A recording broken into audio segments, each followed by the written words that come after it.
Demi lunasi utang keluarga, gadis cantik menikahi pria asing yang dingin. Namun 3 hari kemudian, suaminya menghilang. Setahun berlalu, ia melamar kerja di perusahaan besar. Tanpa tahu CEO dingin di hadapannya adalah suami yang meninggalkannya. Saat identitas terbongkar, gadis ini dimanja habis-habisan. Langit pagi itu berwarna kelabu, seperti warna hati Anita. Di balik jendela, gerimis tipis mengusap kaca, seakan ikut berduka. Gaun pengantin putih yang ia kenakan terasa seperti kain kafan.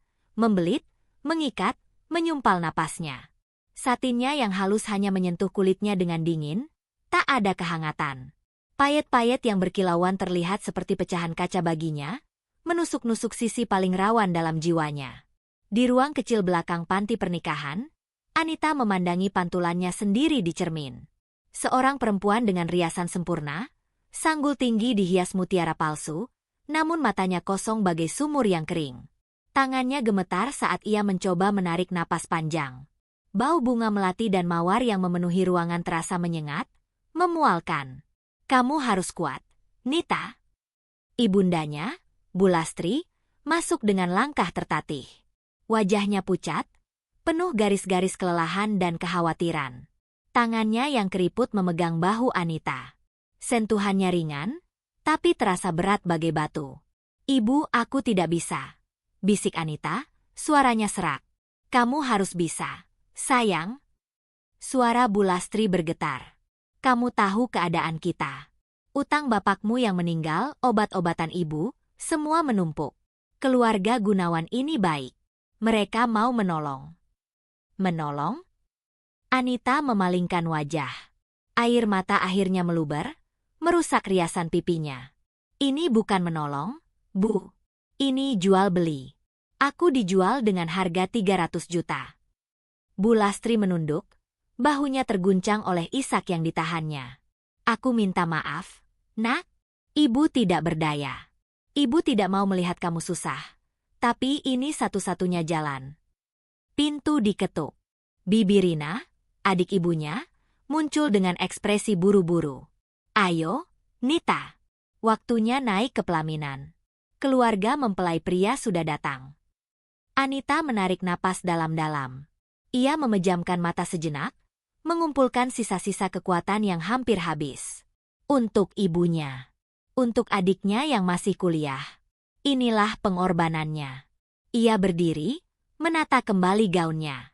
Wajahnya yang tadi berlinang air mata kini menjadi datar, bagai topeng porselen yang tak berperasaan. Di pelaminan sederhana yang dihiasi bunga dan kain satin putih, ia duduk bagai patung. Sorot lampu kamera dari saudara-saudara yang hadir terasa seperti tatapan-tatapan penghakiman. Mereka semua tahu. Semua mengerti transaksi di balik pesta ini. Tapi tak ada yang protes. Di dunia ini, uang seringkali lebih berbicara lantang daripada moral. Lalu ia datang. Gunawan. Ia berjalan dengan langkah pasti, mengenakan jas hitam yang disesuaikan sempurna dengan tubuhnya yang tinggi tegap. Wajahnya tampan, dengan garis rahang yang tegas dan hidung mancung. Tapi ada sesuatu yang hilang dari matanya. Tidak ada kegembiraan, tidak ada antisipasi. Hanya kewajiban yang dingin. Sebuah tugas yang harus diselesaikan. Ia duduk di samping Anita, tanpa senyum. Aroma parfumnya yang mahal dan maskulin menyapu udara di sekitar mereka. Tapi bagi Anita, itu hanya menambah rasa asing. Upacara berlangsung cepat. Saat sang penghulu menanyakan saksi, jawaban, "Saya terima," keluar dari bibir Anita seperti robot. Suaranya kecil, hampir tak terdengar. Gunawan menjawab dengan tegas, namun datar. Tak ada kontak mata antara mereka. Tak ada sentuhan tangan.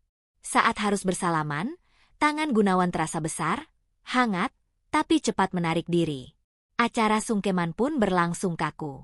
Ketika Anita bersujud di depan orang tua Gunawan, sepasang orang tua dengan penampilan elit dan senyum yang terukur, ia merasa seperti sedang melakukan ritual bisnis. Nyonya Wijaya, Ibu Gunawan, mengangguk singkat, lalu memasangkan kalung emas dengan berlian kecil ke leher Anita. Sentuhannya singkat, dingin. "Selamat bergabung dalam keluarga kami," bisik Nyonya Wijaya, Tapi matanya tak benar-benar melihat Anita. Ia melihat sebuah transaksi yang berhasil. Pesta berlangsung dengan hidangan mewah dan musik lembut. Anita hanya duduk, sesekali menyentuh makanan di piringnya tanpa nafsu. Ia melihat Gunawan berkeliling, bersalaman dengan tamu, berbicara dengan beberapa orang yang tampak seperti rekan bisnis. Ia sangat berbeda. Di sini, di pesta pernikahannya sendiri, Gunawan justru tampak paling nyaman saat membicarakan bisnis. Malam pun tiba. Mereka dibawa ke sebuah suite hotel mewah, kado pernikahan dari keluarga Gunawan. Ruangan itu luas, mewah, dengan ranjang king size berkelambu dan pemandangan kota dari kaca jendela dari lantai atas. Tapi bagi Anita, itu hanya penjara yang lebih indah. Gunawan melepas jasnya, meletakkannya di sofa. Ia tak langsung melihat Anita yang masih berdiri kaku di dekat pintu. "Kamu bisa ambil sisi kiri ranjang," ujarnya tanpa menoleh. Suaranya datar. "Saya tidak akan ganggu kamu." Anita menggigit bibirnya. Apa ini rencananya? Kita tinggal bersama seperti ini." Gunawan akhirnya menoleh. Matanya, untuk pertama kalinya, benar-benar menatapnya. Ada sesuatu di sana. Kelelahan, penyesalan, tapi itu cepat hilang. "Kita menikah karena kewajiban," ucapnya, lebih lembut dari yang Anita duga, namun tetap tak hangat. "Saya butuh istri sebelum usia 26 untuk memenuhi syarat warisan dari kakek. Keluargamu butuh bantuan finansial. Ini adalah kesepakatan." "Kesepakatan." Anita mengulangi kata itu, merasa pahit di lidah. "Kamu akan dapat semua yang kamu butuhkan untuk keluargamu. 300 juta sudah ditransfer ke rekening ibumu tadi pagi. Untuk setahun ke depan, kamu akan tinggal di apartemen yang sudah saya siapkan. Gaya hidupmu akan terjamin. Tapi... Gunawan menarik napas. "Tapi saya tidak bisa memberikan pernikahan yang sebenarnya. Hubungan kita akan tetap di atas kertas. Kita akan tampak sebagai pasangan di depan umum jika diperlukan, tapi dalam kehidupan pribadi, kita akan menghormati batasan masing-masing." Anita merasa dadanya sesak. Ia tahu pernikahan ini bukan untuk cinta, tapi mendengar semuanya diucapkan dengan begitu blak-blakan sakit. Sangat sakit. "Jadi aku hanya properti? Hiasan yang dibeli?" Suaranya bergetar, penuh luka yang tak tertahankan. Gunawan diam sejenak. Wajahnya sedikit berubah, mungkin ada secercah penyesalan, tapi kemudian ia mengeras kembali. "Lihat ini sebagai kemitraan. Saya dapat warisan yang akan mengamankan masa depan perusahaan keluarga. Kamu dan keluargamu dapat keamanan finansial. Itu adil." "Adil." Anita tertawa kecil, getir. Air matanya akhirnya menetes lagi, merusak sisa riasan yang masih menempel. Tidak ada yang adil tentang ini. Ia berbalik, masuk ke kamar mandi mewah, dan mengunci pintu. Di sana, di lantai marmer yang dingin, ia akhirnya menangis. Tangisan yang ia tahan sepanjang hari keluar dalam hentakan-hentakan yang menyakitkan. Ia memeluk lututnya, tubuhnya terguncang oleh isakan. Di luar, Gunawan terdiam mendengar tangisan itu. Tangannya mengepal. Ia melihat keluar jendela, ke gemerlap kota yang tak pernah tidur. Dalam hatinya, ada konflik yang sama besarnya. Ya, ia terpaksa menikah karena tekanan ayahnya. Tapi saat ia melihat Anita di pelaminan tadi, dengan mata yang penuh keputusasaan namun masih memancarkan api ketahanan, sesuatu dalam dirinya tergugah. Ia teringat kata-kata ayahnya, "Cari saja perempuan yang butuh uang. Itu paling mudah dikendalikan. Setelah warisan aman, kamu bisa ceraikan diam-diam." Tapi sekarang, mendengar tangisan perempuan di balik pintu kamar mandi itu, Gunawan merasa seperti Algojo. Bukan seorang pengusaha yang membuat kesepakatan cerdas. Ia ingin mengetuk pintu, ingin berkata sesuatu, tapi kata-kata tak juga datang. Apa yang bisa ia katakan? "Maaf?" Itu tak akan mengubah fakta bahwa mereka berdua sekarang terperangkap dalam sangkar yang sama. Ia akhirnya duduk di sofa, menyalakan laptop. Pura-pura sibuk dengan kerja. Itu adalah mekanisme pelariannya. Selama bertahun-tahun, setiap kali menghadapi situasi emosional yang rumit, ia akan menyelam ke dalam pekerjaan. Beberapa jam kemudian, Anita keluar dari kamar mandi. Matanya bengkak. Wajahnya bersih dari riasan. Ia tampak lebih muda, lebih rentan. Tanpa kata-kata, ia mengambil bantal dan selimut dari lemari, lalu membentangkannya di sofa besar di ruang tamu suite. "Apa yang kamu lakukan?" tanya Gunawan. "Saya tidur di sini," jawab Anita singkat, tanpa menatapnya. "Ranjangnya luas. Kamu bisa." "Tidak."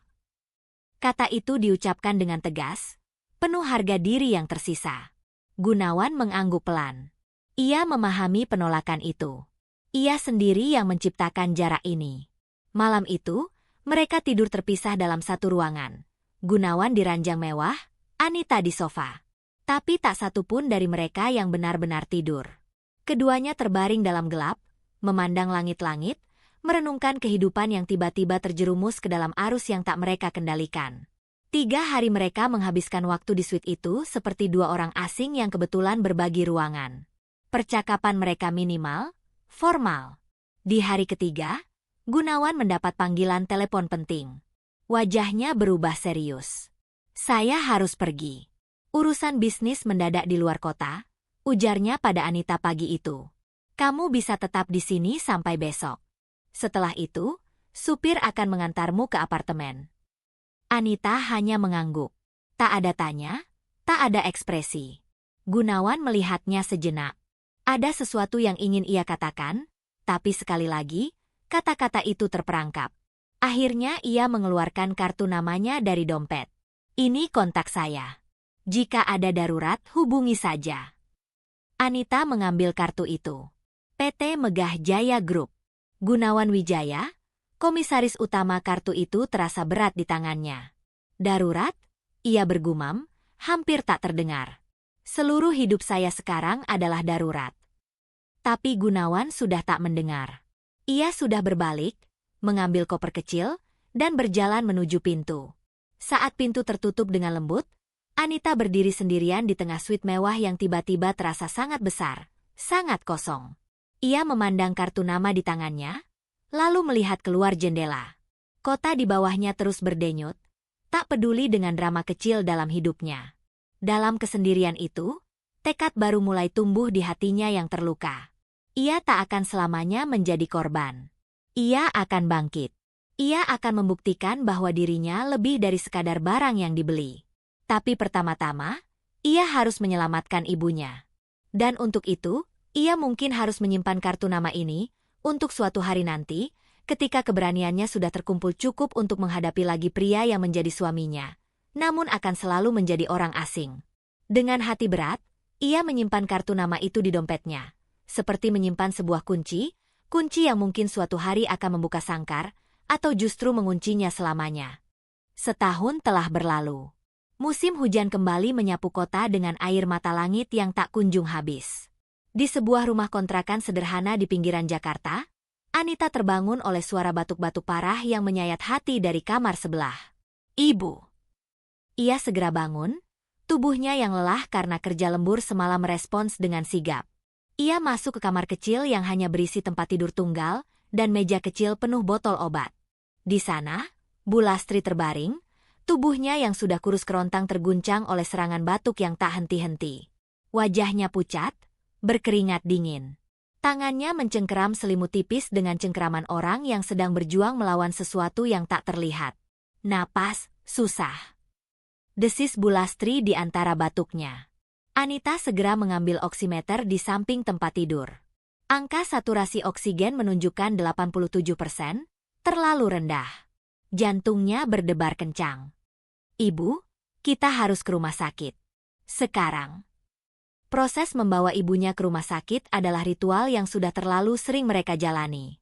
Dengan susah payah, Anita mendukung tubuh ringan ibunya ke kursi roda tua, lalu mendorongnya keluar rumah menuju taksi online.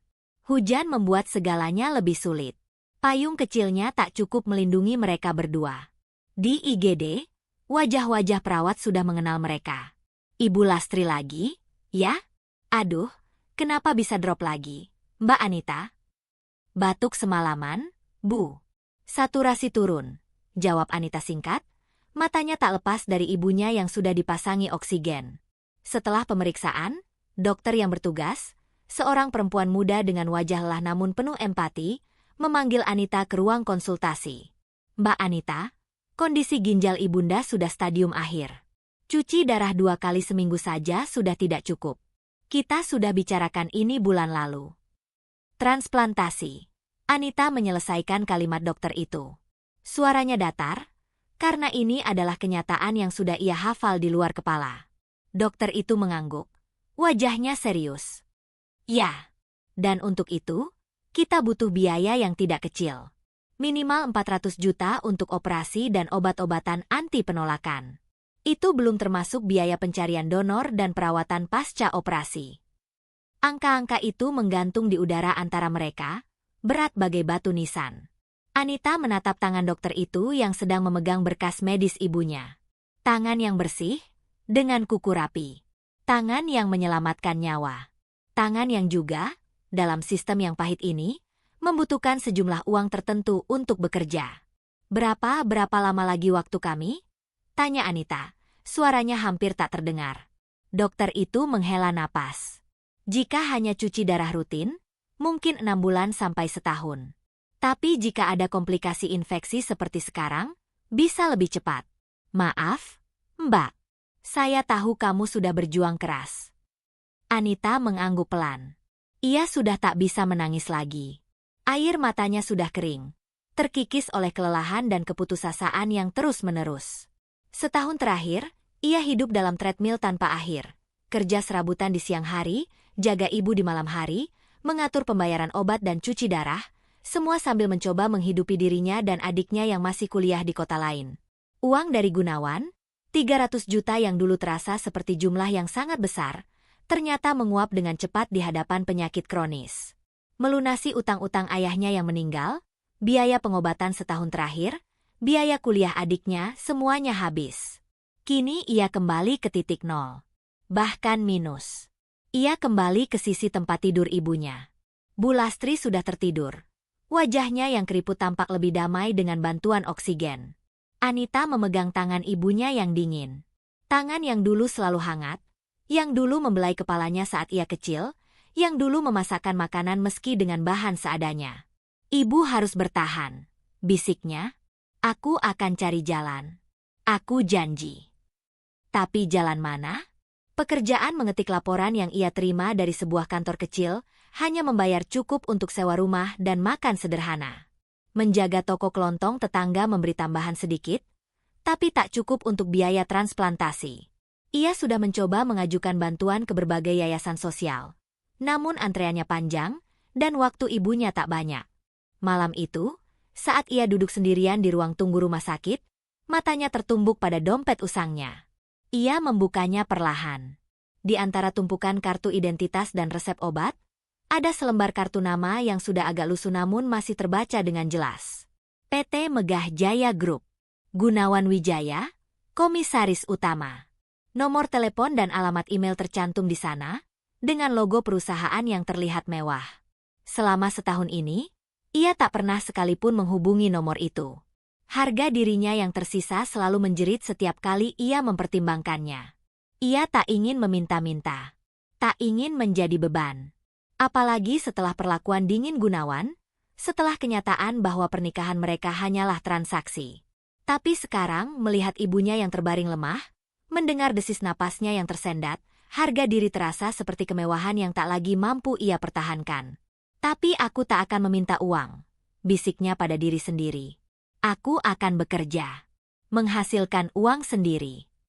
Esok harinya, setelah memastikan ibunya stabil, Anita pergi ke warnet kecil dekat rumah. Dengan sisa uang terakhirnya, ia menyewa komputer selama 1 jam. Tangan-tangannya yang gemetar mengetik, PT Megah Jaya Group, di mesin pencari. Hasilnya membuatnya terkesiap. Perusahaan konglomerat dengan berbagai anak usaha di bidang properti, retail, dan teknologi. Gedung kantor pusatnya adalah pencakar langit di Sudirman. Lowongan kerja yang mereka tawarkan berlimpah, dan gajinya membuat mata Anita berkedip-kedip. Satu posisi menarik perhatiannya, asisten pribadi komisaris utama. Kualifikasinya tinggi, sarjana segala jurusan, pengalaman minimal 2 tahun, mahir bahasa Inggris, mampu bekerja di bawah tekanan. Tapi gajinya hampir 10 juta per bulan di tahun pertama. Bonus dan tunjangan kesehatan yang komprehensif. Jantung Anita berdebar kencang. Ini bisa menjadi solusi. Jika ia diterima, dalam setahun ia bisa mengumpulkan cukup uang untuk biaya transplantasi. Tapi risiko besar mengintai, ini adalah perusahaan Gunawan. Ada kemungkinan ia akan bertemu dengan suaminya itu. Tapi mungkin ia sudah lupa. Bisiknya pada diri sendiri. Atau mungkin ia jarang ke kantor. Komisaris utama kan pasti sibuk. Sering keluar kota. Ia mencoba meyakinkan diri sendiri. Atau barangkali, di sudut hatinya yang paling dalam, ada bagian kecil yang ingin bertemu Gunawan lagi. Ingin menunjukkan bahwa ia tak lagi perempuan lemah yang dijual di pelaminan. Ia ingin berdiri setara, sebagai profesional. Dengan tekad yang baru ditempa oleh keputusasaan, Anita mulai membuat surat lamaran dan memperbarui CV. Ia meminjam laptop teman untuk mengedit semalaman. Ia tak punya pengalaman sebagai asisten pribadi, tapi ia punya pengalaman mengatur segalanya untuk ibunya yang sakit. Jadwal pengobatan, administrasi rumah sakit, keuangan terbatas. Itu adalah keterampilan manajemen yang keras, diperoleh dari penderitaan. Keesokan paginya, dengan jas bekas pemberian bibinya yang disesuaikan agar tampak rapi, sepatu hitam sederhana yang diolesi pewarna agar tak terlihat usang, dan tas selempang kulit imitasi yang ia rawat dengan baik, Anita berdiri di depan gedung megah itu. Gedung itu menjulang tinggi, kaca-kacanya memantulkan langit mendung. Orang-orang keluar masuk dengan pakaian profesional, wajah-wajah sibuk, langkah-langkah cepat. Anita merasa sangat kecil. Sangat tak berarti. Kamu bisa, Anita, ia menyemangati diri sendiri. Untuk ibu. Ia masuk melalui pintu putar, ruang lobi yang luas dengan lantai marmer mengkilap dan langit-langit tinggi membuatnya sedikit pusing. Ada meja resepsionis panjang dengan 3 perempuan cantik berdinas rapi di belakangnya. Selamat pagi, ada yang bisa saya bantu? Salah satu resepsionis tersenyum ramah. Selamat pagi. Saya ingin mengantar lamaran kerja. Untuk posisi asisten pribadi komisaris utama. Resepsionis itu menganggak. Silakan isi formulir online terlebih dahulu di komputer yang disediakan. Setelah itu, print dan serahkan ke saya bersama CV. Prosesnya memakan waktu hampir 1 jam. Anita mengisi setiap kolom dengan hati-hati. Saat tiba di kolom, alasan melamar di perusahaan ini, ia berhenti lama. Akhirnya ia mengetik. Karena saya percaya Megah Jaya Group adalah perusahaan yang menghargai kerja keras dan dedikasi. Saya memiliki keterampilan organisasi dan ketahanan di bawah tekanan yang cocok dengan tuntutan posisi ini. Kebohongan kecil, tapi ia harus melakukannya. Setelah menyerahkan berkas, resepsionis itu memberikan nomor antrean. Proses seleksi ketat. Bisa 4 tahap. Administrasi, psikotes, wawancara HRD, dan wawancara dengan user. Dalam hal ini langsung dengan Pak Gunawan. Anda siap? Langsung dengan Pak Gunawan. Kalimat itu seperti pukulan di solar plexus. Tapi Anita mengangguk, berusaha tanpa percaya diri. Saya siap. Sementara itu, di lantai paling atas, di ruang kerja seluas setengah lapangan basket dengan pemandangan kota 360 derajat, Gunawan baru saja menyelesaikan rapat video dengan investor dari Singapura. Wajahnya tampak letih. Setahun ini, ia lebih banyak bekerja daripada hidup. Pernikahannya dengan Anita menjadi rahasia yang ia kubur dalam-dalam. Tak seorang pun di kantor yang tahu, bahkan asistennya yang lama yang baru saja mengundurkan diri karena hamil. Manajer HRD, Ibu Siska, masuk setelah ketukan pintu. Pak Gunawan, ini daftar kandidat untuk posisi asisten pribadi Anda yang sudah melalui screening administrasi. Ada 20 orang. Gunawan menerima tablet itu dengan acuh. Ia menggeser layar, melihat foto-foto dan profil singkat. Kebanyakan perempuan, beberapa laki-laki, semuanya tampak kompeten. Sampai jarinya terhenti. Wajah itu. Wajah yang pernah ia lihat di pelaminan setahun lalu. Wajah yang kadang muncul dalam mimpinya, dengan tatapan yang menuntut pertanggungjawaban. Anita Sari. Usia 25 tahun. Pendidikan terakhir S1 Manajemen dari Universitas Negeri. Pengalaman kerja, berbagai pekerjaan freelance. Dia? Melamar di sini? Detak jantung Gunawan tiba-tiba berdegup kencang. Rasa bersalah yang selama setahun ini ia pendam tiba-tiba muncul ke permukaan. Ia telah meninggalkannya begitu saja. Memberikan uang dan apartemen, yang ia ketahui Anita tolak, memilih tetap tinggal dengan ibunya. Ia sengaja tak menghubungi, berharap perempuan itu akan menghilang dari hidupnya, dan ia bisa melanjutkan hidup seolah pernikahan itu tak pernah terjadi. Tapi sekarang, di sini, ada yang menarik perhatian. Pak? Tanya Ibu Siska. Gunawan segera mengembalikan ekspresinya yang netral. Tidak. Lanjutkan prosesnya seperti biasa. Tapi, ia berhenti sejenak, memikirkan. Rasa ingin tahu yang tak tertahankan muncul. Juga mungkin penebusan? Prioritaskan kandidat yang memiliki motivasi kuat, yang benar-benar butuh pekerjaan ini. Baik, Pak. Setelah Ibu Siska pergi, Gunawan berdiri dan berjalan ke jendela.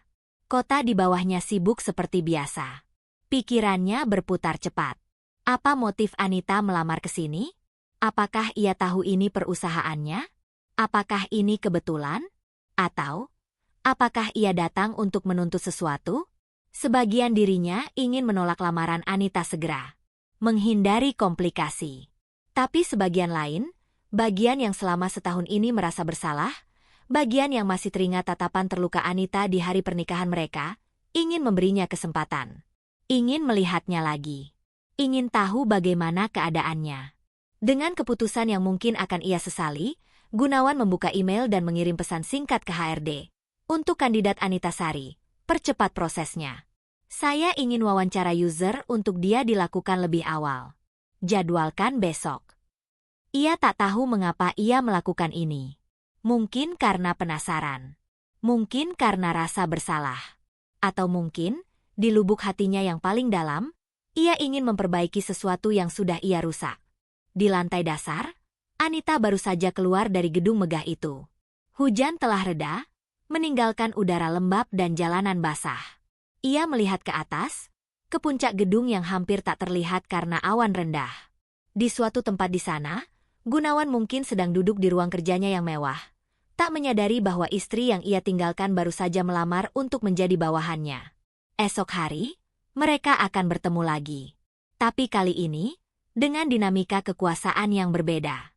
Dan Anita, dengan tekad barunya, siap memainkan peran dalam drama yang tak pernah ia minta, namun harus ia jalani, untuk ibunya, untuk keluarganya, dan mungkin, untuk dirinya sendiri yang masih mencoba bangkit dari puing-puing hidup yang dihancurkan oleh keadaan.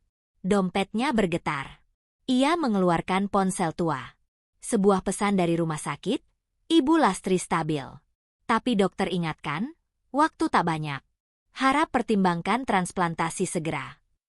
Anita menatap pesan itu, lalu menatap lagi gedung megah di belakangnya. Di antara dua dunia ini, dunia penyakit dan keputusasaan ibunya, dan dunia kekuasaan dan kemewahan suaminya, ia berdiri sendirian. Tapi kini, ia punya tujuan. Ia punya alasan untuk berjuang. Besok, bisiknya pada angin sore yang mulai dingin.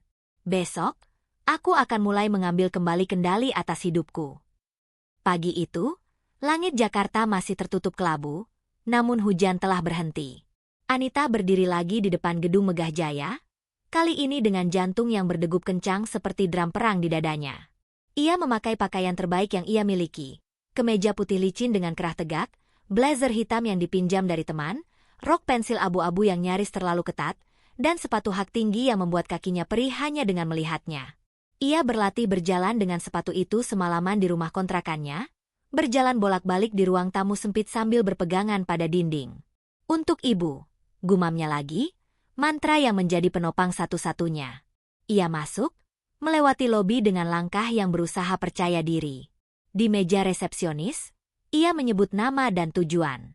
Resepsionis itu, perempuan berbeda dari kemarin, tersenyum. Wawancara tahap pertama untuk posisi asisten pribadi komisaris utama, ya?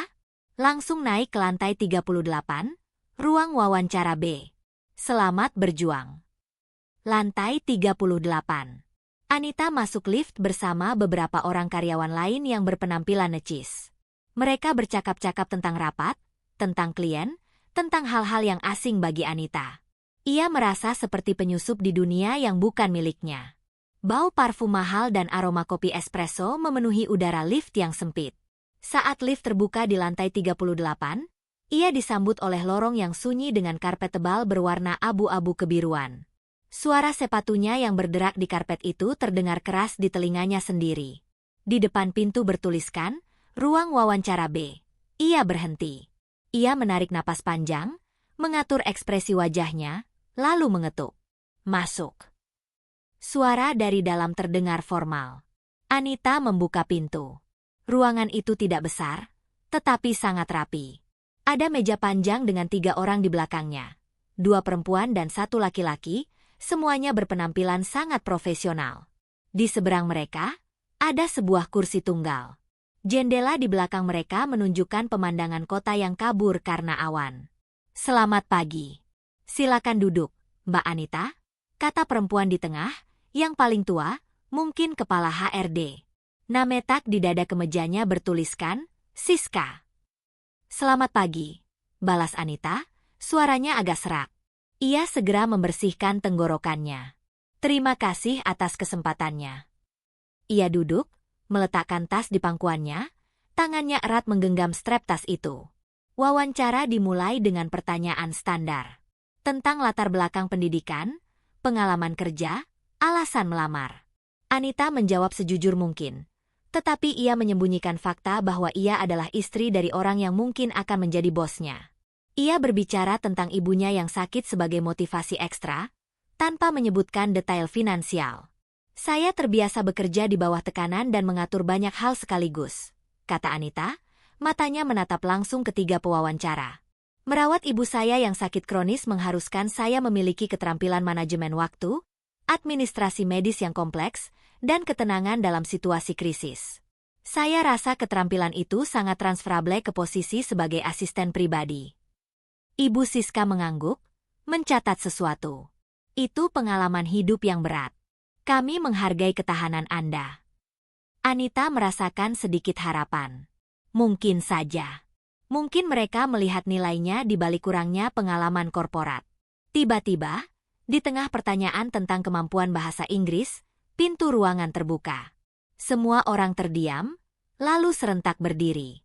Anita, terbawa gerakan, juga berdiri dengan kaku. "Selamat pagi, Pak Gunawan." Suara ketiga pewawancara itu bersamaan, penuh hormat. Dan di sana, di ambang pintu, berdiri Gunawan. Ia mengenakan setelan jas abu-abu muda yang tampak dijahit khusus untuk tubuhnya, dasi sutra biru tua, sepatu kulit mengilap. Rambutnya tersisap rapi, wajahnya bersih terawat. Ia tampak lebih berwibawa, lebih tajam, lebih tak terjangkau daripada yang Anita ingat. Ini bukan pria yang duduk diam di suite hotel setahun lalu. Ini adalah penguasa. Anita membeku. Darahnya serasa mengalir mundur dari wajahnya ke kaki. Dunia di sekelilingnya menjadi senyap, hanya ada deru di telinganya sendiri. Ia tak bisa bernapas. Ia tak bisa bergerak. Kursi di belakang lututnya terasa seperti satu-satunya penopang di dunia yang tiba-tiba miring. Gunawan masuk, matanya menyapu ruangan dengan cepat. Tatapannya singkat melewati Anita. Begitu singkat dan datar, seolah-olah ia hanyalah satu dari banyak barang di ruangan itu. "Lanjutkan saja. Saya hanya ingin mengamati proses seleksi untuk posisi ini," ucapnya, suaranya dalam, terkendali, penuh otoritas. "Jangan terganggu." Ia berjalan ke sisi ruangan, duduk di kursi yang ditempatkan agak ke belakang, dekat jendela. Dari sana, ia bisa melihat seluruh ruangan dan seluruh diri Anita dengan jelas. "Sila lanjutkan, Mbak Anita," ujar Ibu Siska, kembali duduk. 2 pewawancara lain juga duduk. Anita perlahan, dengan gerakan robot, kembali ke kursinya. Lututnya gemetar hebat. Ia berpegangan pada tepi meja untuk menstabilkan diri. Matanya tak berani menatap ke arah Gunawan, tetapi ia bisa merasakan tatapannya. Seperti sinar laser yang membakar kulitnya melalui kemeja putih yang ia kenakan. "Jadi, tadi kami sampai di pertanyaan tentang kemampuan software Office," lanjut pewawancara laki-laki, mencoba mengembalikan fokus. Anita mengangguk, berusaha mengumpulkan pikirannya yang berhamburan. Saya mahir Microsoft Office, terutama Excel dan PowerPoint. Saya juga cepat belajar software baru. Suaranya terdengar kecil, gemetar. Ia segera minum seteguk air dari gelas di depannya. Air itu terasa seperti kerikil di tenggorokannya yang kering. Sepanjang sisa wawancara, Anita berusaha mati-matian untuk berkonsentrasi. Tetapi kesadarannya terbelah. Sebagian menjawab pertanyaan, sebagian lain memproses kehadiran Gunawan. Apakah ia mengenalinya? Tatapannya tadi begitu kosong, begitu impersonal. Mungkin, bagi Gunawan, Anita memang begitu tak berarti sehingga wajahnya pun terlupa setelah setahun. Atau mungkin ini semua permainan? Mungkin ia tahu. Dan ini adalah cara untuk mempermalukannya? Pikiran-pikiran itu berputar-putar, membuatnya semakin gugup. Saat ditanya tentang bagaimana menangani bos yang sangat sibuk dan demanding, jawabannya menjadi kacau. Saya akan buat prioritas. Dan komunikasi yang jelas. Dan ia kehilangan kata-kata. Matanya tak sengaja melirik ke arah Gunawan. Dan untuk pertama kalinya sejak ia masuk, mata mereka benar-benar bertemu. Hanya sepersekian detik. Tapi dalam sepersekian detik itu, Anita melihat sesuatu. Bukan pengenalan, bukan pula ketidaktahuan. Tapi sesuatu yang lebih kompleks. Sebuah pengamatan intens, sebuah penilaian yang dalam. Lalu Gunawan memalingkan wajahnya, melihat ke tablet di tangannya. Anita merasa mual. Maaf, bisa ulangi pertanyaannya? Pintanya, suaranya nyaris tercekik. Wawancara akhirnya berakhir dengan rasa kacau. Anita berdiri, mengucapkan terima kasih dengan suara hampa, lalu berbalik untuk pergi. Langkahnya goyah. Saat melewati Gunawan, ia tak sanggup menatapnya. Tapi ia mendengar suara rendah Gunawan berkata pada Ibu Siska. Proses yang baik. Saya tunggu hasilnya. Itu saja. Tak ada pengakuan. Tak ada isyarat. Hanya bos yang mengevaluasi proses rekrutmen. Anita keluar dari ruangan, berjalan menyusuri lorong panjang menuju lift. Tubuhnya gemetar tak terkendali. Saat lift turun, ia bersandar ke dinding, menarik napas dalam-dalam. Air mata yang selama wawancara ia tahan akhirnya meluber. Ia mengusapnya dengan kasar, marah pada dirinya sendiri. Bodoh! Kau pikir dia akan mengenalimu? Kau hanya salah satu dari banyak transaksi dalam hidupnya. Bisiknya pada bayangannya sendiri di dinding lift yang mengilap. Tapi di suatu tempat di dalam hatinya, ada luka yang terbuka kembali. Luka karena diabaikan, karena dianggap tak berarti. Dan sekarang, luka itu berdenyut dengan sakit yang baru. Di ruang wawancara, setelah Anita pergi, Gunawan tetap duduk. Tatapannya kosong menatap kota di luar jendela. Bagaimana menurut Anda, Pak? Tanya Ibu Siska dengan hati-hati. Gunawan tak langsung menjawab. Pikirannya masih terpaku pada wajah Anita tadi. Wajah yang lebih kurus dari yang ia ingat. Mata yang lebih dalam, dengan lingkaran hitam di bawahnya. Tapi ada api di sana. Api yang bahkan ketakutan dan kegugupan tak bisa sepenuhnya padamkan. Ia melihat betapa Anita berusaha keras. Betapa ia berjuang melawan gemetar di tangannya. Dan saat mata mereka bertemu, saat itu, Gunawan merasa seperti ditampar oleh realitas. Ini bukan lagi perempuan di pelaminan yang pasrah. Ini adalah perempuan yang berjuang. Dan entah mengapa, itu membuatnya merasa hina. Kandidat lainnya? Tanyanya, menghindari pertanyaan Ibu Siska. Masih ada 19 orang, Pak. Tapi, secara kertas, kualifikasi Mbak Anita yang paling rendah. Pengalamannya tidak relevan, dan terima dia. Kata-kata itu keluar dari mulut Gunawan sebelum ia sempat mempertimbangkannya lebih jauh. Ibu Siska terkejut. Maaf, Pak. Untuk posisi asisten pribadi saya. Terima Anita Sari. Suara Gunawan lebih tegas sekarang. Ia sendiri tak yakin mengapa ia mengambil keputusan ini. Apakah karena rasa bersalah? Atau karena ia ingin memiliki Anita di dekatnya? Untuk mengamati, untuk entah apa. Tapi, proses seleksi, kandidat lain yang lebih berkualifikasi. Protes Ibu Siska lemah. Kualifikasi bisa diajarkan. Motivasi dan ketahanan tidak. ujar Gunawan, berdiri. Ia merapikan jasnya. Dia punya motivasi kuat, ibunya sakit. Dan ketahanan, dia merawat ibunya sambil bekerja. Itu yang saya butuhkan. Buatkan surat penawaran. Gaji sesuai standar posisi, tunjangan kesehatan full. Dia mulai minggu depan. Baik, Pak. Ibu Siska mengangguk, meski masih tampak bingung. Gunawan keluar dari ruangan, kembali ke ruang kerjanya di lantai atas. Di lift, ia melepas dasi yang tiba-tiba terasa sangat mengikat. Pikirannya kalut.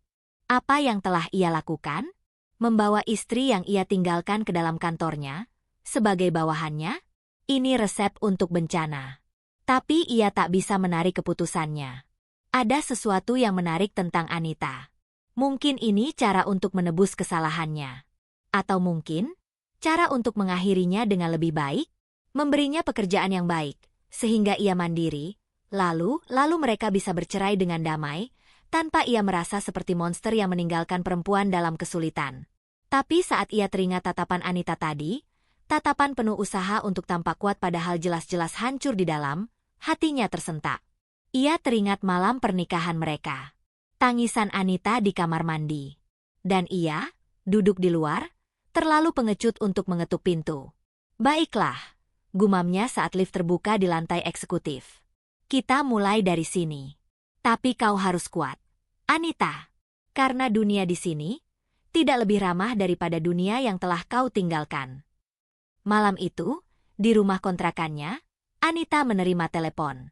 Suara Ibu Siska di seberang sana terdengar formal namun ramah. Selamat, Mbak Anita. Anda diterima untuk posisi asisten pribadi komisaris utama. Surat penawaran akan kami email. Anda mulai hari Senin depan. Silakan datang jam 8 pagi ke HRD untuk onboarding. Telepon ditutup.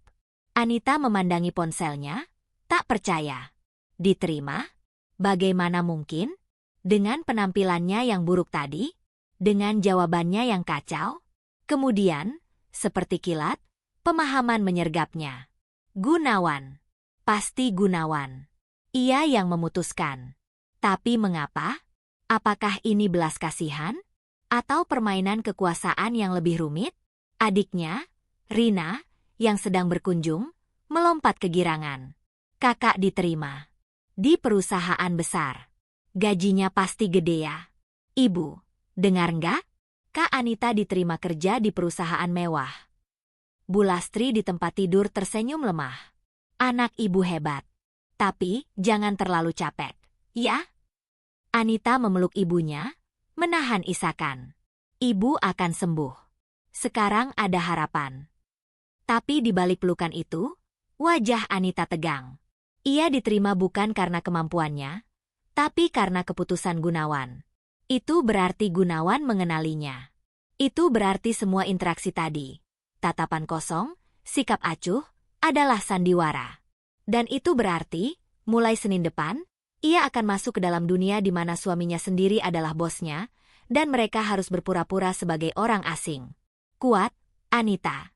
Bisiknya pada diri sendiri, melepaskan pelukan. Kau kuat. Kau sudah melalui lebih buruk. Ini hanya babak baru.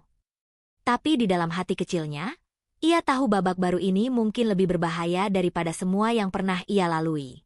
Karena kini, yang dipertaruhkan bukan hanya harga dirinya, bukan hanya kehidupan finansialnya, tetapi juga sisa-sisa kemanusiaannya di hadapan pria yang pernah membelinya, lalu meninggalkannya, dan kini mempekerjakannya. Ia membuka email di ponsel tuanya. Surat penawaran sudah ada. Gaji yang tertera membuat matanya berkedip. Rp10.500.000 per bulan, plus tunjangan kesehatan keluarga, bonus tahunan, asuransi. Jumlah yang bisa menyelamatkan ibunya. Jari Anita mengepal. Ia menerima tawaran itu dengan mengklik confirm. Tapi saat ia melakukannya, ia merasa seperti menandatangani kontrak baru dengan iblis yang sama. Bedanya, kali ini ia tahu wajah iblis itu. Dan iblis itu mengenalinya pula. Senin akan datang. Dan pertemuan mereka yang sesungguhnya, sebagai bos dan bawahan, sebagai suami dan istri yang terpisah oleh meja kayu mahogani dan kebohongan yang mereka pelihara bersama, akan segera dimulai. Senin pagi itu, udara Jakarta terasa seperti kapas basah, panas namun lembab. Anita tiba di lobi Megah Jaya Group 30 menit lebih awal, jantungnya berdebar dengan ritme yang sudah akrab. Setengah harapan, setengah kecemasan. Ia mengenakan setelan baru, kemeja biru muda dan blazer hitam yang ia beli dengan uang pinjaman dari bibinya. Ini investasi, kata bibinya. Dunia korporat melihat bungkusnya dulu. Dunia korporat. Kata itu masih terasa asing di lidah Anita. Dunianya selama ini adalah dunia rumah sakit, apotek, rumah kontrakan sempit, dan perhitungan uang pas-pasan. Sekarang ia akan memasuki dunia yang berbeda. Dunia di mana waktu dihitung per menit, di mana penampilan adalah senjata, di mana kata profesional seringkali menjadi samaran untuk dingin. Setelah melalui prosedur onboarding di HRD, pengisian berkas, pembuatan ID card, penjelasan peraturan, Anita dibawa ke lantai 40, lantai eksekutif. Lift yang ia naiki sunyi, hanya berisi ia dan seorang staf HRD yang mendampinginya. Lantai ini khusus untuk jajaran direksi dan komisaris, ujar staf HRD itu, seorang perempuan muda bernama Maya. Hanya sedikit orang yang punya akses. Anda beruntung langsung jadi asisten Pak Gunawan. Tapi, ia menurunkan suaranya. Hati-hati. Beliau terkenal sangat demanding. Asisten sebelumnya resign karena tekanan. Anita mengangguk, berusaha menelan ludah. Saya siap. Pintu lift terbuka. Koridor di hadapannya lebih sunyi dari lantai 38. Karpet lebih tebal, warnanya abu-abu arang. Di dinding, terpajang lukisan-lukisan abstrak yang tampak mahal. Udara di sini berbau bersih, hampir steril. Meja Anita berada tepat di depan pintu ruang kerja Gunawan, dipisahkan oleh dinding kaca tembus pandang dari bagian atas pinggang ke langit-langit. Dari meja itu, ia bisa melihat seluruh ruangan Gunawan. Meja kayu gelap yang besar, rak buku penuh dengan buku-buku bisnis dan penghargaan, serta jendela panorama yang memamerkan hampir seluruh Jakarta. Sebaliknya, Gunawan juga bisa melihatnya setiap saat. Meja Anda sudah dilengkapi dengan komputer, telepon, dan peralatan kantor standar, ujar Maya. Password komputer sama dengan ID Anda. Kalender Pak Gunawan sudah tersinkronisasi di sistem.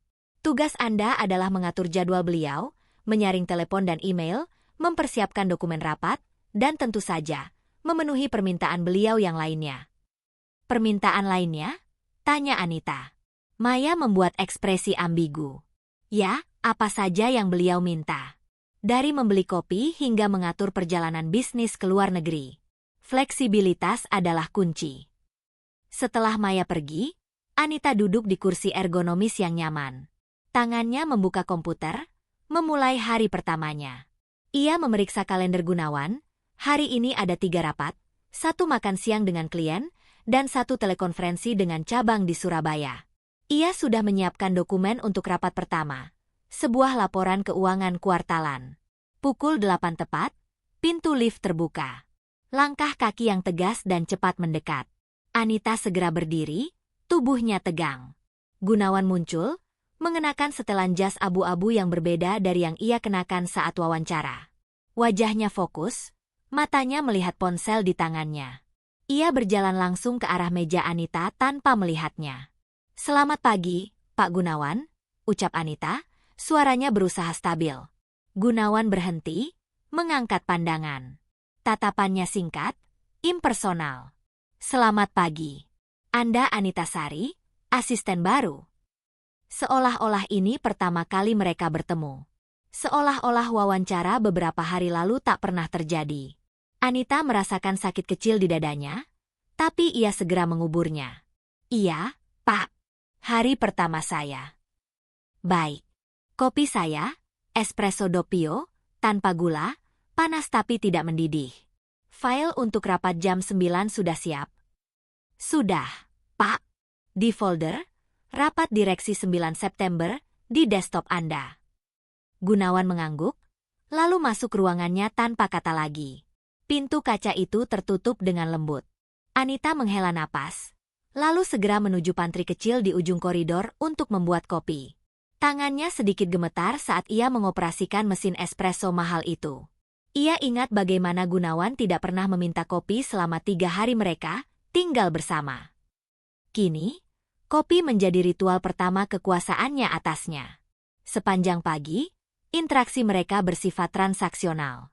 Gunawan menelepon dari dalam ruangan melalui intercom. Anita, jadwalkan ulang rapat dengan vendor dari jam 11 ke jam 2. Baik, Pak. Anita, print laporan ini, 3 rangkap. Baik, Pak.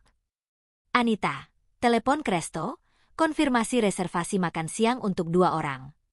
Setiap kali, Anita merespons dengan efisien, berusaha menunjukkan kompetensi. Setiap kali, Gunawan tak memberikan apresiasi atau komentar. Hanya perintah dan penutupan komunikasi. Saat makan siang, Anita duduk di meja kerjanya dengan kotak bekal sederhana. Nasi, tempe, sayur. Dari balik kaca, ia melihat Gunawan keluar ruangan dengan kliennya, seorang pria berambut putih dengan setelan mahal. Mereka berbicara dengan akrab, tertawa. Gunawan tersenyum. Senyum yang tak pernah ia lihat diarahkan padanya. Senyum itu membuatnya tampak lebih muda, lebih manusiawi. Tapi saat mereka melewati meja Anita, senyum itu lenyap, digantikan ekspresi netral. Gunawan hanya mengangguk singkat padanya. Klien itu bahkan tak memperhatikannya. Anita menatap makan siangnya, tiba-tiba kehilangan selera. Ia merasa seperti hantu, hadir, tapi tak terlihat. Atau lebih tepatnya, hanya terlihat sebagai fungsi, bukan sebagai manusia. Sore hari, setelah rapat terakhir, Gunawan memanggilnya masuk ke ruangan. Tutup pintu, ujarnya saat Anita masuk. Anita melakukannya, lalu berdiri di depan meja kayu gelap yang luas. Ruangan ini terasa lebih besar dari rumah kontrakannya. Lebih sepi. Laporan keuangan untuk rapat tadi, Anda yang merangkum poin-poin eksekutif di halaman pertama? Tanya Gunawan, tanpa menatapnya, masih membaca dokumen. Iya, Pak. Apakah ada yang salah? Tidak. Justru bagus. Ringkas dan tepat. Barulah ia menatap Anita. Tatapannya masih profesional, tapi ada sedikit sesuatu. Apresiasi? Anda cepat belajar. Terima kasih, Pak. Gunawan memandanginya lebih lama, seolah memeriksa sesuatu. Anda tampak lelah. Masalah di rumah? Pertanyaan itu mengejutkan Anita. Suaranya terdengar, hampir peduli. Tapi ia tak bisa membiarkan dirinya tertipu. Tidak, Pak. Baik-baik saja. Jangan bohong. Lingkaran hitam di bawah mata Anda berbicara lain. Kurang tidur? Anita menatapnya, berusaha membaca niat di balik pertanyaan itu. Apakah ini perhatian sungguhan? Atau sekadar bos yang memastikan asistennya bekerja optimal? Ibu saya sakit, Pak. Butuh biaya pengobatan. Itu sebabnya saya bekerja keras di sini. Ia sengaja menyebutkannya. Sebagai uji coba. Apakah Gunawan akan mengakui bahwa ia tahu? Apakah ia akan menyinggung pernikahan mereka? Atau uang 300 juta yang pernah ia berikan? Tapi Gunawan hanya terdiam sejenak. Wajahnya tak berubah, tapi matanya sepertinya berkerut sedikit. Perusahaan punya program bantuan medis untuk karyawan. Anda bisa ajukan melalui HRD. Terima kasih, Pak. Tapi... Anita menarik napas. Saya ingin dapatkan gaji dengan kerja saya sendiri. Kata-kata itu menggantung di antara mereka, penuh muatan. Dengan kerja saya sendiri, bukan dengan uang yang diberikan sebagai harga pernikahan. Bukan dengan belas kasihan. Gunawan memahaminya. Sesuatu di wajahnya berubah. Sedikit tegang, mungkin sedikit tersinggung. Tapi ia cepat menguasai diri. Baik. Kalau begitu, selesaikan laporan perjalanan bisnis saya ke Singapura minggu depan. Semua dokumen harus lengkap sebelum jam 6. Jangan ada kesalahan. Kembali ke bos yang dingin. Kembali ke jarak. Baik, Pak. Anita berbalik, siap keluar. Oh, dan Anita. Ia berhenti, menoleh. Selamat datang di Megah Jaya. Kerja Anda hari ini cukup memuaskan. Itu saja. Tapi bagi Anita, pujian kecil itu disampaikan dengan datar, Hampir ogah-ogahan, terasa seperti secercah oksigen di ruangan yang pengap. Ia mengangguk, lalu keluar. Begitu pintu tertutup, Gunawan bersandar di kursinya, menatap langit-langit. Percakapan tadi mengusiknya. Saya ingin dapatkan gaji dengan kerja saya sendiri. Itu adalah penolakan halus terhadap bantuannya. Penegasan bahwa Anita tak ingin berutang apapun padanya. Dan penyakit ibunya. Gunawan teringat mertuanya yang hanya pernah ia lihat sekali, di pelaminan. Perempuan tua yang kurus, dengan senyum lemah. Ia merasa bersalah. Selama setahun ini, ia sama sekali tak menanyakan kabar keluarga Anita. Ia terlalu sibuk melarikan diri dari pernikahan itu. Dengan gerakan cepat, ia membuka email, mengetik pesan kepada kepala HRD, percepat proses klaim bantuan medis untuk Anita Sari. Prioritas. Tapi kemudian ia menghapusnya. Anita jelas ingin mandiri. Memberikan bantuan khusus justru bisa dianggap merendahkan. Atau lebih buruk, dianggap sebagai bentuk kontrol. Ia menutup email, frustrasi. Apapun yang ia lakukan tampaknya salah. Mengabaikannya salah. Memperhatikannya pun salah. Di luar, Anita menyelesaikan laporan perjalanan dengan teliti. Pikirannya masih pada percakapan tadi. Apakah Gunawan benar-benar peduli? Atau itu hanya formalitas? Saat jam hampir 6, telepon di mejanya berdering. Anita. Ya, Pak. Laporan sudah selesai? Sebentar lagi, Pak. 5 menit. Kirim ke email saya. Anda boleh pulang. Baik, Pak. Anita mengirim laporan, lalu membereskan mejanya. Saat ia bersiap pergi, Gunawan keluar dari ruangannya, mengenakan jaket kulit. Anda naik apa pulang? Tanyanya tiba-tiba. Angkutan umum, Pak. Gunawan mengerutkan kening. Daerah Anda jauh. Sudah malam. Saya biasa, Pak. Supir saya bisa mengantar Anda. Tawaran itu membuat Anita terkejut. Tidak perlu, Pak. Saya baik-baik saja. Gunawan memandanginya, sepertinya ingin berkata sesuatu, tapi kemudian mengangguk. Baik. Hati-hati di jalan. Ia berjalan menuju lift eksekutif di ujung koridor. Anita mengambil lift karyawan di sisi lain. Di perjalanan pulang, di dalam angkot yang padat dan pengap, Anita merenungkan hari pertamanya. Ia bertahan. Ia menunjukkan bahwa ia bisa bekerja. Tapi dinamika antara mereka berdua aneh. Seperti tarian dengan jarak yang selalu salah. Kadang terlalu dekat, pertanyaan tentang ibunya, kadang terlalu jauh, perintah-perintah dingin. Dan di tengah semua itu, kebohongan besar bahwa mereka adalah orang asing. Sampai di rumah, ia melihat ibunya sudah tertidur. Wajahnya tenang. Ia memeriksa dompetnya, menghitung uang yang harus ia bayarkan untuk cuci darah minggu ini. Dengan gaji pertamanya nanti, ia bisa membayar 2 kali cuci darah sekaligus. Itu progres. Ia berbaring di kasur lantai di samping tempat tidur ibunya, menatap langit-langit yang retak. Pikiran kembali ke Gunawan. Kenapa ia menerimanya bekerja? Kenapa ia bertanya tentang ibunya? Apa tujuan sebenarnya? Dan yang paling mengusik, mengapa, di tengah semua kebingungan dan luka ini, ada sebagian kecil dalam dirinya yang masih merasakan sesuatu saat melihat Gunawan? Bukan cinta? Itu terlalu besar kata untuk apa yang mereka miliki. Tapi mungkin, rasa ingin dimengerti? Diakui sebagai manusia? Bukan sekadar transaksi? Ia memejamkan mata. Besok adalah hari baru. Pertarungan baru. Dan dalam pertarungan ini, ia tak hanya berjuang untuk hidup ibunya, tetapi juga untuk dirinya sendiri. Untuk membuktikan bahwa Anita Sari lebih dari sekadar istri yang dibeli, lebih dari sekadar asisten yang diambil karena belas kasihan. Ia adalah pejuang. Dan pejuang tak menyerah, meski lawannya adalah pria yang juga, secara hukum, adalah suaminya. Di seberang kota, di apartemen mewahnya, Gunawan berdiri di balkon, menatap kota yang berkelap-kelip. Ponsel di tangannya bergetar. Pesan dari ibunya, "Kapan kamu bawa Anita ke acara keluarga?" Ayah mulai bertanya-tanya. Ia menghela napas. 2 dunia yang harus ia jaga. Dunia bisnis yang dingin dan kompetitif, dan dunia pernikahan palsu yang penuh dengan kebohongan. Dan kini, kedua dunia itu bertabrakan dalam bentuk seorang perempuan dengan mata yang tak pernah benar-benar melupakan luka. Besok, bisiknya pada angin malam. Besok kita lihat apakah kita bisa terus berpura-pura.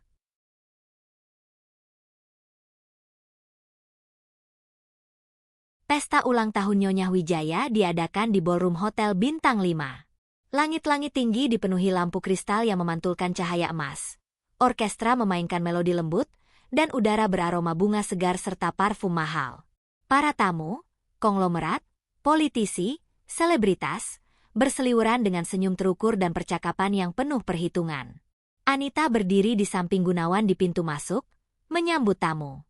Ia mengenakan gaun panjang biru laut yang dipinjamkan Gunawan dari desainer ternama, simpel namun elegan, dengan potongan yang menonjolkan lekuk tubuhnya tanpa berlebihan.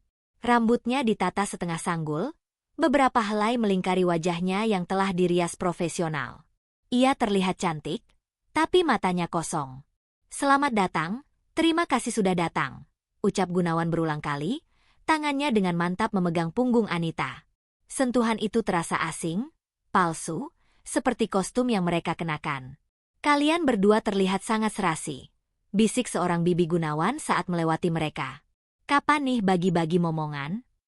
Gunawan hanya tersenyum tipis, tidak menjawab. Anita merasakan sakit kecil di dadanya. Sandiwara ini begitu mudahnya dipercaya orang-orang. Mereka melihat pasangan muda yang tampan dan cantik, tidak melihat transaksi dan luka di baliknya. Sepanjang malam, Anita bermain perannya dengan sempurna. Ia tersenyum, mengangguk, bercakap-cakap ringan dengan para tamu tentang cuaca, tentang dekorasi, tentang apapun selain pernikahan mereka. Gunawan selalu di sisinya, kadang menyentuh lengannya, kadang membisikkan nama tamu yang mereka temui. Mereka tampak seperti pasangan yang harmonis. Tapi di balik topeng itu, Anita mati rasa. Setiap senyuman terasa seperti kram di pipinya. Setiap sentuhan Gunawan terasa seperti listrik statis yang tidak nyaman. Ia melihat keluarga Gunawan, ayahnya yang tegas, ibunya yang elegan namun dingin, adik-adiknya yang terlihat acuh. Mereka adalah klan yang kuat, terhubung oleh darah dan uang, dan ia adalah orang luar yang diizinkan masuk hanya karena sebuah kontrak. Saat pesta mencapai puncaknya, dengan kue ulang tahun setinggi 5 tingkat dan nyanyian, "Happy Birthday," Anita merasa sesak. Ia menyelinap pergi ke balkon di samping ballroom, menghirup udara malam yang segar. Jakarta di bawahnya berkelap-kelip. Dari kejauhan, ia bisa melihat arah rumah kontrakannya. Titik kecil yang gelap di tengah gemerlap kota. Dunia yang sangat berbeda. Mencari udara, suara Gunawan terdengar dari belakangnya. Anita tidak menoleh. Hanya sebentar. Gunawan berdiri di sampingnya, juga menatap kota. "Kamu luar biasa tadi." Semua orang terkesan. "Saya hanya melakukan apa yang disepakati." Keheningan tergantung di antara mereka, hanya diisi oleh suara musik yang meredam dari dalam. "Aku tahu ini sulit," ucap Gunawan akhirnya, kali ini tanpa sebutan, "kamu," yang formal. "Dan aku ingin jujur padamu tentang sesuatu." Anita akhirnya menoleh, matanya penuh kewaspadaan. "Apa lagi?" Gunawan menghadapnya, wajahnya serius di bawah cahaya bulan yang temaram. "Awalnya, ketika ayah memaksaku menikah sebelum usia 26, aku marah. Aku mencari calon yang paling tidak merepotkan, seseorang yang butuh uang, yang akan setuju dengan pernikahan di atas kertas, dan yang akan pergi dengan damai setelah 2 tahun. Dan kamu menemukan saya." Anita menyelesaikan dengan getir. "Ya, tapi yang tidak kusadari..." Ia berhenti, seolah mencari kata-kata yang tepat. "Yang tidak kusadari adalah bahwa dengan memilihmu, aku justru membawa seseorang yang paling tidak pantas diperlakukan seperti itu ke dalam hidupku." Anita terdiam, jantungnya berdegup kencang. "Setahun itu, setelah aku pergi," lanjut Gunawan, suaranya lebih rendah. "Aku tidak bisa melupakan wajahmu. Rasa bersalah itu, seperti batu di perutku. Dan ketika kulihat lamaranmu, aku pikir ini kesempatan. Bukan untuk mengontrolmu, tapi untuk mengenalmu. Untuk melihat siapa sebenarnya Anita Sari." "Dan?" tanya Anita, suaranya hampir berbisik. "Dan yang kudapati?" Gunawan menghela napas, menatap matanya langsung. adalah seorang perempuan yang tangguh melebihi yang kubayangkan. Yang bekerja bukan untuk kemewahan, tapi untuk menyelamatkan orang yang dicintainya. Yang bahkan di tengah kepahitan, masih menjaga martabatnya. Kamu membuatku malu, Anita. Pengakuan itu tiba-tiba, tak terduga. Anita melihat ke dalam mata Gunawan dan, untuk pertama kalinya, ia tidak melihat bosnya, atau suami di atas kertas. Ia melihat seorang lelaki yang juga terluka, yang juga terperangkap. "Kenapa kamu mengatakan ini sekarang?" tanyanya. "Karena aku lelah berbohong," jawab Gunawan jujur. "Kepada keluargaku, kepadamu, kepada diriku sendiri. Pesta ini, semua senyuman palsu ini, aku menyadari bahwa yang paling nyata dalam hidupku selama setahun terakhir justru adalah saat-saat di kantor. Melihatmu bekerja, berdebat denganmu tentang laporan, bahkan saat kamu marah kepadaku di tangga darurat. Itu nyata." Anita memandangnya, perasaannya campur aduk. Kemarahan, luka, tapi juga sesuatu yang lain. Sebuah pengakuan bahwa di balik semua kepalsuan, ada kebenaran tentang siapa mereka berdua. "Aku tidak meminta pernikahan yang sesungguhnya," ucap Gunawan, tangannya mengepal di pinggulnya. "Aku tidak berhak meminta itu. Tapi aku ingin kita bisa jujur. Setidaknya kepada satu sama lain. Bahwa kita terperangkap dalam situasi yang sama. Dan bahwa..." Ia berhenti lagi, seolah ragu. "Dan bahwa aku menghormatimu." "Benar-benar?" Kata, menghormati, itu menggema di telinga Anita. Kata yang lebih berarti dari cinta dalam konteks mereka. Cinta adalah emosi yang rumit, bisa dipalsukan. Tapi hormat, itu harus diraih. Dan Gunawan baru saja mengakuinya. "Ibu saya kondisinya semakin buruk," ucap Anita tiba-tiba, suaranya pecah. "Dokter bilang mungkin hanya punya waktu beberapa bulan jika tidak segera transplantasi." Wajah Gunawan berubah. "Kamu butuh berapa? Aku akan..." "Tidak," potong Anita tegas. "Aku tidak mau uangmu seperti itu. Aku akan menggunakan gajiku. Aku sudah menabung. Dan program bantuan medis perusahaan aku akan ajukan. Tapi itu butuh waktu. Proses administrasi." "Saya tahu." Anita menatapnya, air mata mulai menggenang. "Tapi ini caraku. Satu-satunya yang masih membuatku merasa manusia. Bukan barang yang dibeli." Gunawan mengangguk pelan, matanya juga berkaca-kaca. Ia mengerti. Ia akhirnya mengerti harga diri yang selama ini ia injak-injak. "Baik," ucapnya lembut. "Tapi izinkan aku membantu dengan caraku. Sebagai teman. Atau setidaknya, sebagai rekan yang peduli." Anita melihat ke bawah, mengusap air matanya. "Kita bahkan bukan teman, Gunawan. Kita adalah dua orang asing yang terikat kontrak. Mungkin kita bisa mulai mengubah itu." Dari dalam, suara tepuk tangan terdengar. "Pesta akan segera berakhir. Mereka harus kembali ke topeng mereka. Kita harus masuk," bisik Anita. "Sebentar." Gunawan meraih tangannya. Bukan dengan pegangan formal seperti tadi, tapi dengan sentuhan yang lebih halus. "Aku ingin kamu tahu sesuatu. Warisan itu, jika memang aku dapatkan, sebagian akan kuberikan padamu. Tidak sebagai bayaran, tapi sebagai pengakuan bahwa kamu telah membantuku melewati ini. Dan bahwa kamu pantas memulai hidup baru tanpa beban." Anita terkejut. "Kamu tidak perlu." "Aku perlu. Untuk diriku sendiri." Ia melepaskan tangannya. "Sekarang, mari kita kembali ke pesta. Tapi ingat di balik semua topeng ini, ada kebenaran yang baru saja kita bagi. Dan itu tidak akan kulupakan." Mereka kembali ke ballroom, kembali ke senyuman dan salam. Tapi sesuatu telah berubah. Saat Gunawan meletakkan tangannya di punggung Anita, sentuhannya tidak lagi terasa palsu. Saat Anita menoleh padanya dan tersenyum, senyum itu tidak lagi kosong. Di tengah pesta kebohongan itu, sebuah kejujuran kecil telah lahir. Rapuh, rentan, tapi nyata. Pesta berakhir. Mereka pulang terpisah, Gunawan ke apartemennya, Anita ke rumah kontrakannya. Tapi malam itu, Anita tidak bisa tidur. Kata-kata Gunawan berputar di kepalanya.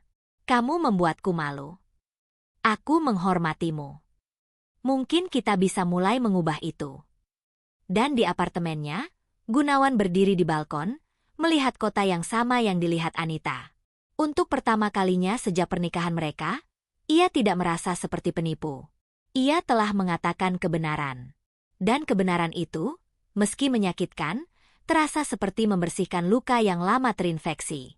Epilog, 2 bulan kemudian. Anita duduk di samping tempat tidur rumah sakit, memegang tangan ibunya. Bu Lastri tampak lebih segar, pipinya sudah tidak begitu cekung. Hasilnya bagus, Bu, kata dokter dengan senyum. Ginjal baru bekerja dengan baik. Tidak ada tanda penolakan. Anita menghela napas lega, air mata kebahagiaan mengalir di pipinya. Transplantasi berhasil. Dengan bantuan medis dari perusahaan yang dipercepat prosesnya. Atas rekomendasi khusus Gunawan, meski ia menyangkal campur tangan langsung, dan tabungan Anita selama bekerja, mereka berhasil melewati masa kritis. Di kantor, hubungan Anita dan Gunawan telah berubah. Mereka masih bos dan bawahan di depan orang lain. Tapi dalam percakapan pribadi, mereka mulai berbicara sebagai dua manusia sederhana. Gunawan tidak lagi menyembunyikan kekagumannya pada kerja Anita. Anita tidak lagi menyembunyikan rasa terima kasihnya atas dukungan tanpa syarat Gunawan. Mereka belum membicarakan perasaan. Masih terlalu banyak luka yang perlu disembuhkan, terlalu banyak kepercayaan yang harus dibangun kembali. Tapi mereka sepakat untuk tidak lagi berbohong. Pernikahan mereka masih di atas kertas. Syarat 2 tahun belum terpenuhi. Tapi kini, itu bukan lagi sangkar. Itu menjadi sebuah ruang di mana mereka perlahan-lahan belajar mengenal satu sama lain tanpa topeng. Suatu sore, setelah rapat, Gunawan mengajak Anita minum kopi di pantry. Bukan sebagai bos yang memerintah, tapi sebagai rekan. Ibu bagaimana? Tanyanya. Semakin kuat. Mulai bisa berjalan pelan-pelan. Bagus. Gunawan tersenyum, senyum yang tulus. Aku ingin mengajakmu makan malam. Bukan sebagai bos. Bukan sebagai suami di atas kertas. Tapi sebagai Gunawan. Dan kamu sebagai Anita. Anita memandangnya, melihat kerentanan di matanya. Ia mengangguk perlahan. Baik. Sebagai Anita. Mereka berjalan keluar kantor bersama, tidak berpegangan tangan, tidak berpura-pura. Hanya 2 orang yang memulai perjalanan panjang dari sebuah transaksi pahit menuju entah apa. Mungkin persahabatan. Mungkin lebih. Waktu yang akan menjawab. Di lift turun, pantulan mereka di dinding kaca terlihat berdiri berdampingan. Masih ada jarak antara mereka. Masih ada bekas luka. Tapi kini, mereka tidak lagi berpaling. Mereka menghadap ke depan, bersama-sama, siap menulis bab berikutnya dari kisah mereka. Kali ini, dengan tinta kebenaran, bukan kepalsuan. Akhir.